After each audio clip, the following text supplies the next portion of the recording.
Hello, my name is Kaylee Debro, I'm Dylan Moreno. And my name is Jonathan Osio. and we are presenting the reader response criticism.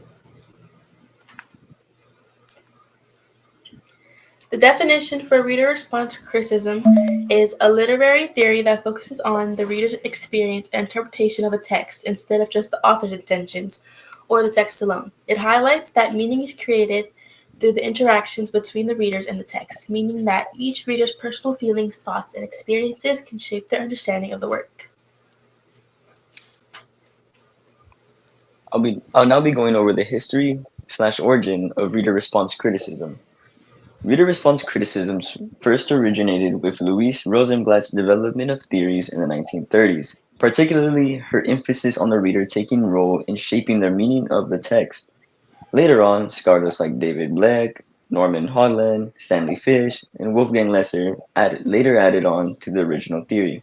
Stanley Fish, for instance, played a role in introducing the concept of interpretive communities, which suggests that groups of readers share interpretations of how they put together meaning from the stories they read.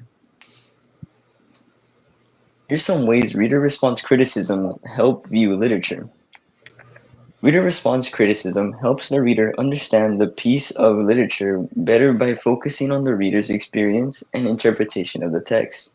This form of literature or criticism involves emotions and experiences from the reader that helps in relating to the story, helping the reader pull from their own meaning from the text. Now, here's some insight. Some examples of questions that one may ask whilst taking the reader response criticism approach to a piece of literature are: how can I apply this piece of literature to my life? How do my personal experiences relate to this? What emotions did the text evoke?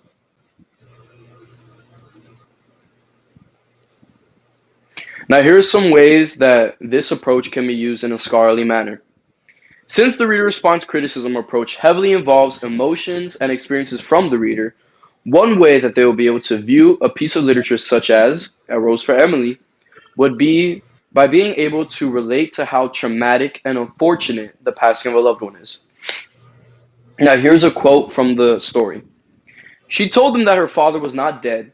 She did that for 3 days, with the ministers calling on her and the doctors trying to persuade her to let them dispose of the body.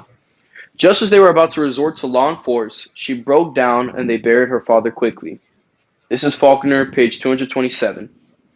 Now, the reader may be able to read this and be able to evoke the emotion of depression or sadness. A reader may be able to relate to the character by them experiencing the passing of a loved one in their life.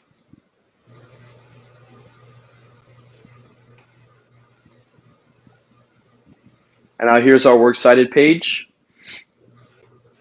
And that's all.